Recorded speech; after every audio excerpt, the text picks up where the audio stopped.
Welcome, everyone, to our next UFL Network player interview. Today, I'm joined by former Baylor University wide receiver and 4x4 track athlete and current New Jersey General wide receiver, Chris Platt Jr. Thank you for coming on today, Chris. How are you doing? I'm doing good. Thank you for having me on here. It's our pleasure. So first, I want to congratulate you on being drafted. Round 16, pick number 2, New Jersey Generals. Just roll us in. How was the interview process, from getting the contract all the way until getting drafted, and the emotions and just the things that we didn't see as fans? Yeah. Well, it started off, my agent actually sent me a little PDF formatted of the USFL. It was something new. I think it was around November. Around that time we were just thinking mentality wise, trying to get into a Canadian League camp after the season was over. Mm-hmm. And so he gave me this other option. I was like, I'm never gonna leave. I'm not gonna not try. I mean, it's another opportunity. Why not give it a shot to see how well it goes? And so I told him, I was like, yeah, I want to do it. Just want to try it out just in case, Canadian Football League does not work out. I always want a backup plan. And so we did that a couple months after. I want to say a month after that, we sent in player information. So they sent us a link, put on our player information, agent number, our number, age, height, weight, and then a link to our highlight video for them to watch. Then after that, I want to say I want to say in the beginning of February, end of January is when I got my contract. And it's a funny story actually. I was just sitting there patiently waiting for a player contract because I knew if you got the contract, you would be in the draft. Mm-hmm. And I don't know how Twitter's doing this now, but it's showing up suggested tweets that for people I don't even follow, and I'm seeing this agency posting all these guys are getting into the NFL, oh not NFL, but the USFL draft. I'm like, dang, when am I gonna get mine? So I was just being patient, just waiting, and it came down to the last week before cutoff. I'm like, man, I'm getting a little nervous. I don't have it yet, and I got a call from a guy that used to scout me at Baylor. He used to be the scout for the Los Angeles Rams. It was actually on the day they were having their Super Bowl parade. And so it pops up with his name, and underneath I have his team name underneath it. I'm like, oh, okay, that's weird. I'm gonna pick this up real quick. And then he called me. He's like, hey, how you doing? And I was like, I'm doing good. He's like, hey, do you still have any interest in the USFL? I was like, yeah, I do. I'm just sitting here waiting for my player contract. He's like, well, um, I just wanted you to know that I'm no longer with the Rams, doing scouting for them. I'm kind of helping with the USFL, just managing wise. And he said that we gave you a contract. Just wanted to let you know we sent you one, checking your junk mail to make sure it's in there. And if not, we can try to see if we can get you another contract to sign. And I was like, okay, I will. Thank you for letting me know because I've been looking at my emails, didn't find anything. So when we met, I was working at D1, so I get a bunch of emails from my clients and classes. And so if it's not something D1 related in my emails, I just tend to delete it. So the most recent emails I see is for work. And so I checked my junk mail, not in there. Something told me, I was like, I probably deleted it by accident.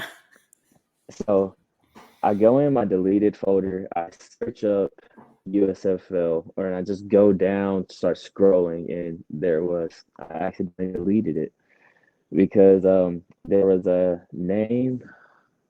It was a name that I did not recognize, that I did not expect to have an email from. So I was like, okay, this must be spam or something. So I deleted it.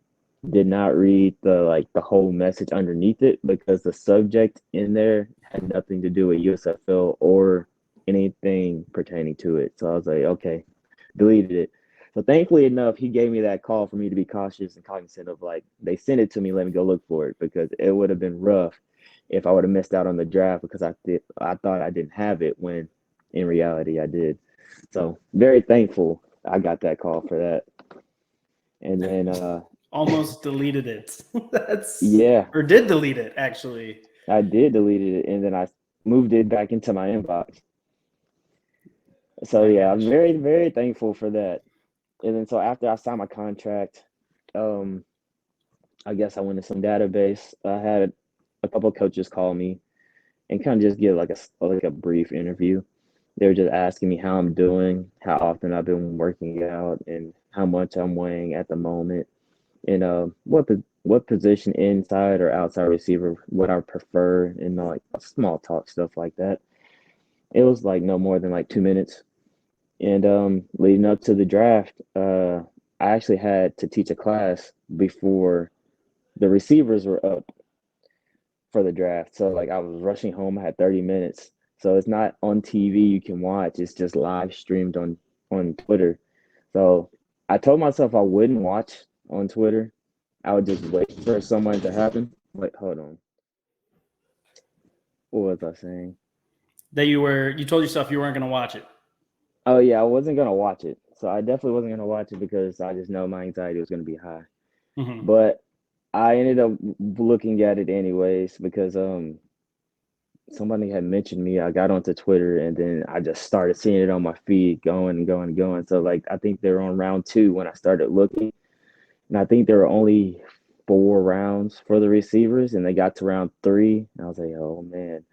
So luckily enough, before round 2 was over, I had got the call. So it was like 2 or 3 picks before because I think I was the second pick of the 16th round. Mm-hmm. And so they called me, let me know that I was going to be picked for the New Jersey Generals, and they couldn't wait. They were excited to get me down there and get to start working. So once I got that call, it was just a big weight lifted off my shoulders. It's just like for so long, for 2 years, I was just working out, not knowing what was next.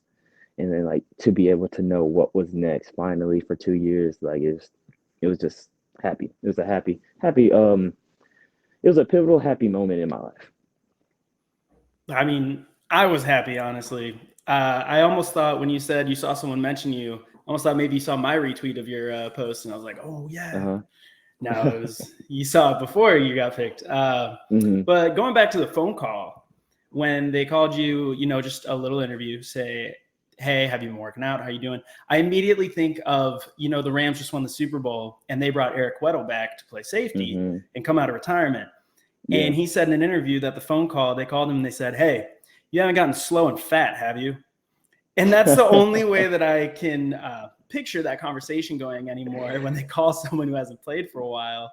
But Yeah. hopefully it wasn't anything like that. And they like the fact that you're a personal trainer. Yeah. All he asked is, you can still run, right? And I was like, of course. You're like, no, my legs fell off. They're gone now. Yeah. So the Generals draft you, and they come, they get their guy, they get the Baylor guy. That means that you are now playing in the first inaugural USFL football game for the new league since it hmm started. So you're going up, you're going to face the Stallions.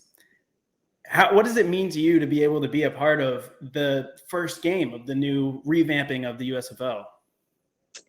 Honestly, I feel honored because I know the USFL was a big thing back in the 80s and they had like a lot of big names back then. And to be able for them to be able to bring that name back up and play in the inaugural game, the first game to get it kicked off, I mean, I'm going to be very excited to play.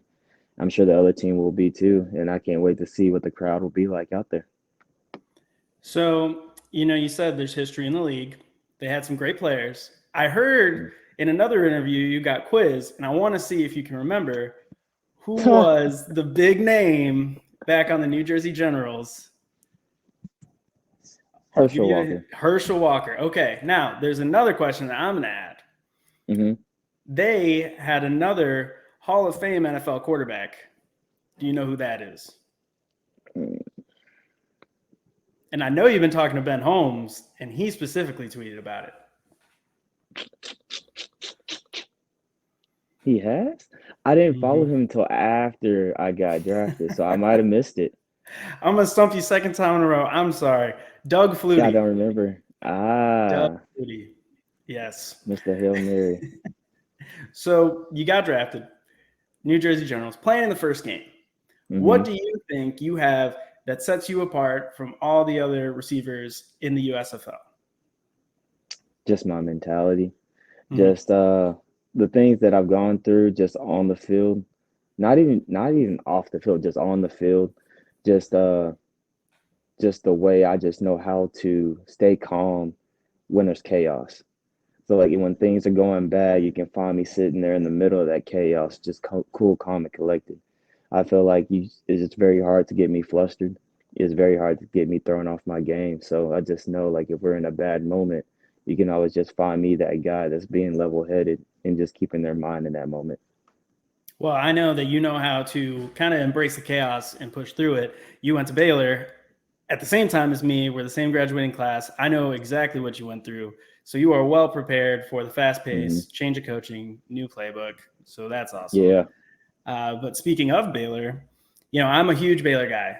Went there, graduated. I've gone to probably as many games as your mom. Um, Hmm. and I wanted to ask, what do you think about playing at Baylor prepared you to play at the next level?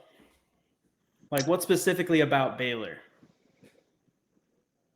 I would say the fans, the Baylor fans, they definitely like throughout the years, like we were really bad, like in the 2000s until RG3 got there and we started to be consistent to winning.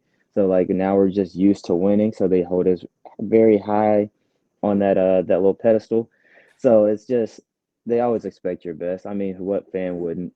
And it's just I'd say they prepared me for that because I just know just like NFL fans that I see on Twitter, it's just how it is. Like if you're playing bad, they're gonna let you know. If you're playing good, they're gonna let you know. So it's just something that playing at Baylor just kind of got me ready. I think it will get me ready for stuff like that, especially on a social media standpoint, to be able to block out noise. Hmm. And I mean, I hope there's a lot of noise for the USFL, not necessarily directed towards you Hmm. negatively, but I hope that it goes really well and that helps you, showcase your talents and be on national television. But Hmm. speaking of Baylor, the chaos, you went through many different quarterbacks while you were there, including a wide receiver at one point who came and Hmm. stepped in. I wanted to have just a little fun question, see if you'd answer honestly. Out Okay. of all those quarterbacks, who threw the best deep pass? Who threw the best deep pass? That is tough. I would say I would say Seth Russell. Really? Hmm. I saw somewhere some people said he was the biggest what if story in the Big 12, and I can't help but agree with that. He was great, Yeah. and I may have named you, but now you get to go on and play at the pro level. So I'm excited to Hmm. see you're not a what if anymore. Yeah. But you tore your ACL in October of 2017. Hmm. You rehabbed, you came back, and you were still able to run a 4.47 40 time after tearing your ACL and rehabbing. Hmm. Can you explain just, all the emotions and the difficulties and then how good it felt to be able to come back from that injury? Yeah. I would say that moment when I that game in that moment would be the definition of don't get too high, don't get too low. Because if you can go back play by play, I scored off a fake screen and go, and then the very next possession, jet sweep, I tear my ACL. So I was lucky enough to just I was being able to get helped up, and then I was able to jog off the field. Came back on the field 2 plays later to finish off the drive. And honestly, I just felt like something was very off. And so a lot of people I know how athletes feel now, like not telling like an athletic trainer like, hey, this doesn't feel right because they don't want to be taken out of the game because it was a big game. We were 0-3 at that point. I think OU was like number 3 or number 4 at that point. and we were just in the game with them at that point. So like I wanted to be out there, and I could definitely feel the momentum of our team just flipping over, and that we had them on their heels. So I definitely did not want to sit out for that, but also just that thought in my mind, like if something is wrong and I don't tell anybody and I continue, it's gonna get worse. So it sucked. It did suck. I got into the tent. They did the little ACL test. They said it was loose. Took my helmet away, put my knee on ice. It was painful to watch on the sideline, but it also I had great joy being able to see my young receivers go out there and still perform well even after I left. And I say young, they were all like 1 year below me. And it's pretty crazy. I was the oldest one, but yet it was still my junior year. And it was just fun to see them just rise to the occasion. When their number is called, they were just being able to go out there and make plays. But it was definitely tough because going into that MRI, I did not think I tore my ACL because I was able to jog. I was barely limping. I was able to jump. Probably shouldn't have been able to. Probably shouldn't have been. Um, I just felt like it was like a little small sprain, and it was going to be over with in like 2 weeks. And then so when I got the results back, and he told me that I tore my ACL, I was just distraught. My whole body got hot. My heart just sunk, and I couldn't believe it.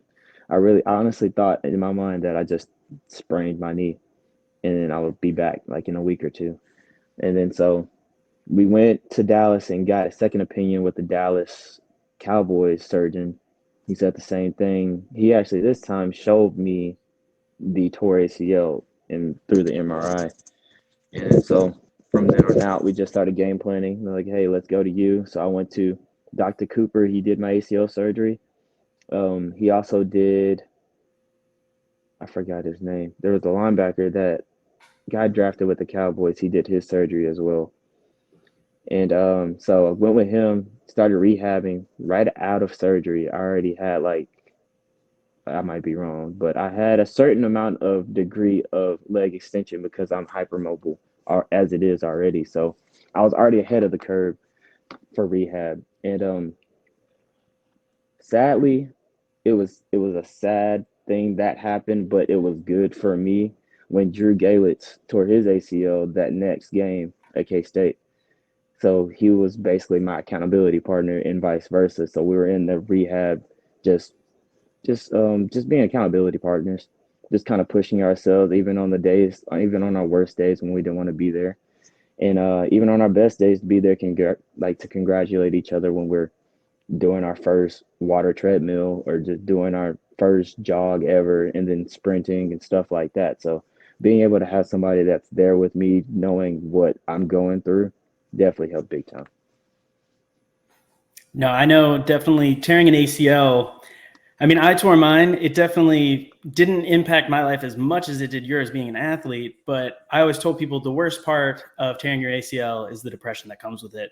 And Hmm. I think you don't truly understand that until it happens to you. And it's Hmm. terrible. But I mean, I'm glad that you got back to running 4.47 40 time, which I'm sure it's faster now, honestly.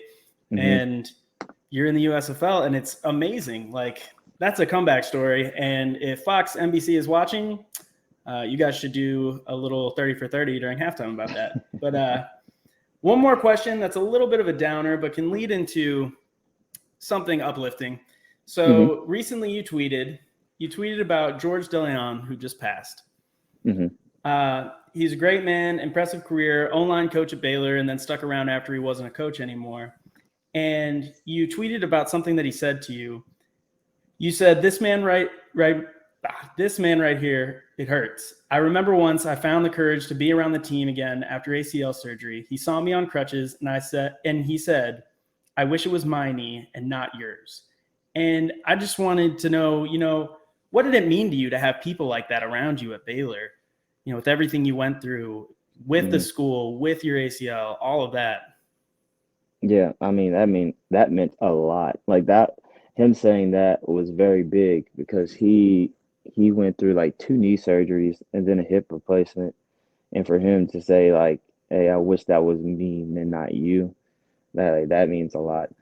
Especially around that time where, like you said, like would come ACL surgery, comes depression.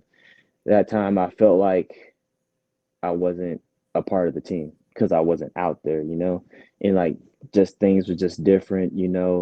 I'm not like in meetings as much, not really around the guys as much because I'm just in rehab, not out there doing their workouts. While they're working out, I'm inside in the training room doing rehab just by myself before Drew came along.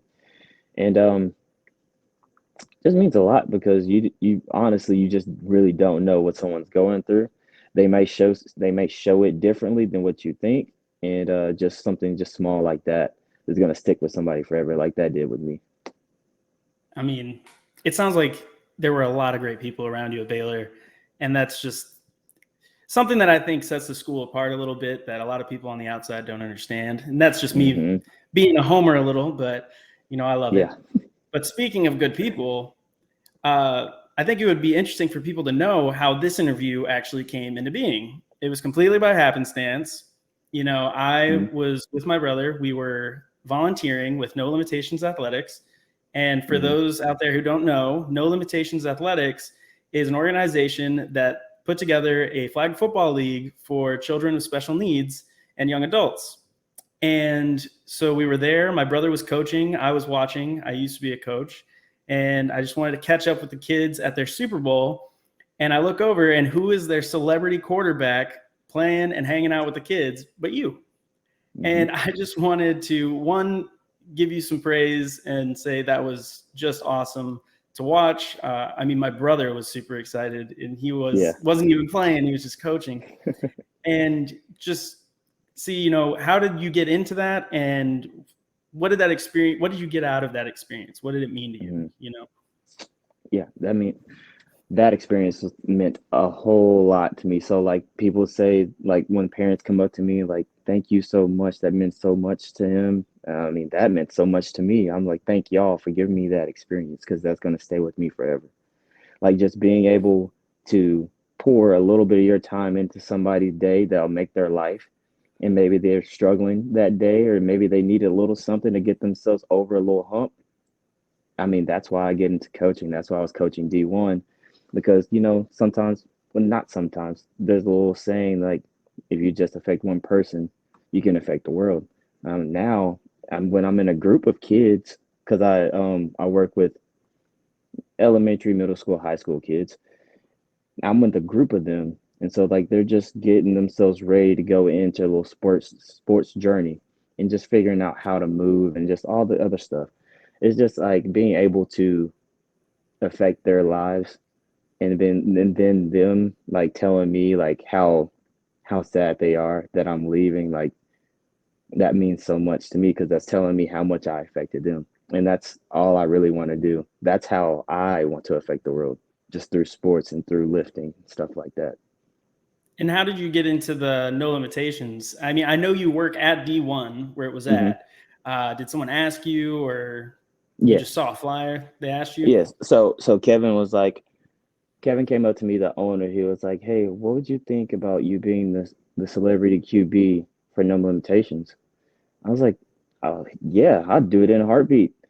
I mean, I said yes as soon as he said it. So he was like, you should bring. He said, "Do you have a jersey? Like, do you have a New Jersey General jersey?" I was like, "No, sadly, I don't. But I still have my Baylor jerseys. Back at home, I can wear that." He's like, "Yeah, that would be wonderful." So that's kind of how it happened. I mean, that speaks a lot to your character because I volunteered with the special needs community all through college. And there were a lot of college students that would just come up with excuses.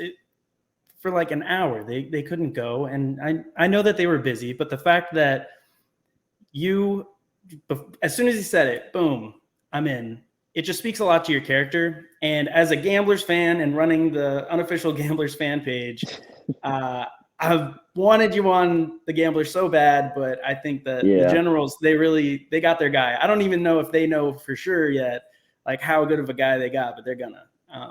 And speaking on the USFL Generals, Did you know, or have you seen on social media that they've been keeping track of the social media following of each team in the league? I did not You know haven't that. seen that?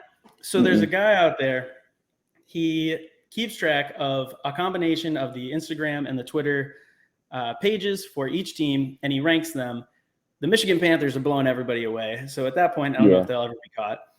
But last place is actually the Generals. They've been last place since it came out that the league was starting, and they had a page.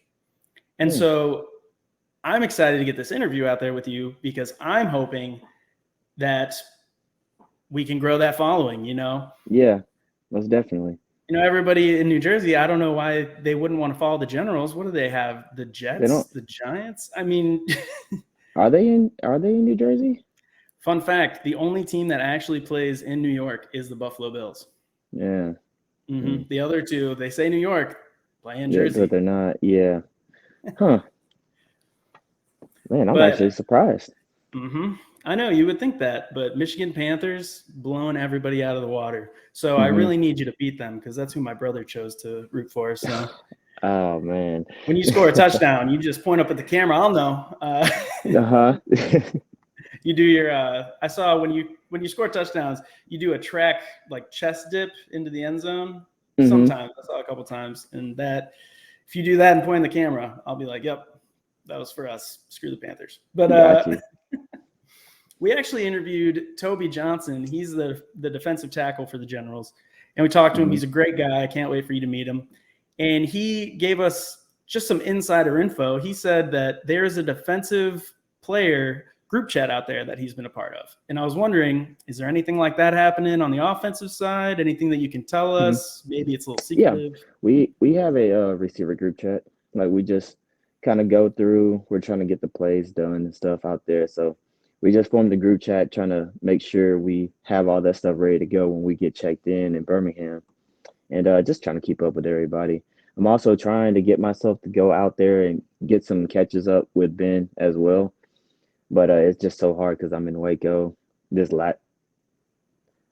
next week is my last week at D1, so after that I will still have some full-on training before I go back. Well, not go back, but go to Alabama. How soon after the draft did you reach out to Ben Holmes? The day of. The day of. You were immediately like, that's my guy. Well, speaking of Ben, the second quarterback drafted by the Generals was Deandre Johnson. I don't know if you've ever watched Last Chance U, know who he is. Okay. So him and Ben Holmes were actually already on a team together in the spring league, the TSL. They were on the Sea Lions. The Lions. Ridiculous name, kind of cool jerseys. But they played together. Deandre was the starter. Ben came in later in the season, and he took over for him and beat him out. So I'm highly interested in the fact that they drafted both of them to the Generals, and I think we might see some QB controversy, just kind of a battle. So you haven't gotten any of that vibe from Ben? Anything? No, right now, I just know everybody's just ready to get to work. Yeah, well, I kind of guessed that. I knew he was confident. My best friend growing up, his name is actually also Chris. He played left tackle at Tarleton and was the same year as Ben Holmes. So I kind of knew a little bit about him before going in, and I kind of knew he would have the confidence to not care that Deandre was going to be on the team again. But I want to know if you knew a little bit that I didn't. You know? Oh no, I don't know. I don't know, and no, I don't know any of that. Well, maybe you can update us during the season, and we'll get a little insider. Just Baylor to Baylor, you give me the info. But you grew up not too far from here, right? You went to Willis High School, is that right? Yes, I did. Yep. And you just 2 hours from Baylor, and then now you get drafted to go play for the New Jersey Generals. I mean, I know you were thinking about playing in Canada. You actually got the phone call while you were in a work meeting, right? Yeah, I did. Missed out on that, but I'm glad that we get to keep you here in the States. Yeah. But you haven't actually traveled that far to go play football yet. Are you nervous? Are you anxious, excited? What does your fiance think? Things like that. I'm actually pretty excited to see how it goes because I've never stayed in Alabama for a large period of time. I've always gone straight through. And yeah, my fiance's, it's just gonna suck because we're getting married soon as well. So just being gone for so long, we've been living together since last year. And so we've done long distance before back when she was in optometry school in Houston and I was in Houston. And I was in not Willis, Waco. When I was in Waco and she was in Houston. So, we've done it before. So it's nothing that we're really too worried about. Oh, so she's not coming out to Birmingham? Oh, she'll come to the games. Yeah, she will. All right, there you But go. she has her optometry job here in Waco, so she can't leave up and leave like she wants to. Yeah, I get that. But hopefully, people are speculating that they might move to New Jersey by the second season. Have you heard anything about that? I heard some things about that, but it wasn't of like anything verified. Okay. So I don't know how concrete that is, but I hope so. Yeah, it would definitely, I feel like, get more fans engaged Mhm. if it was like in the city that they should be and not just all the way in Alabama.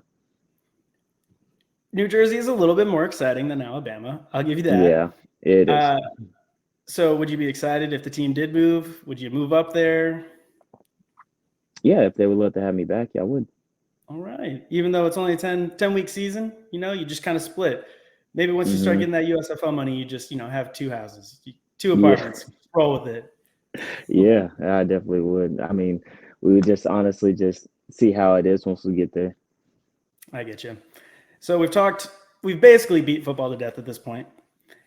What's there after football for you? What's the plan when you're finally said and done 20 years from now when you can't run anymore? Hmm. What's your plan? What do you want to do? To be doing what I've been doing, waiting for this call, just being in the sport somehow, some way, being a coach, being a trainer, one of the two. I know that that's something that I would love to do from the time I can't no more.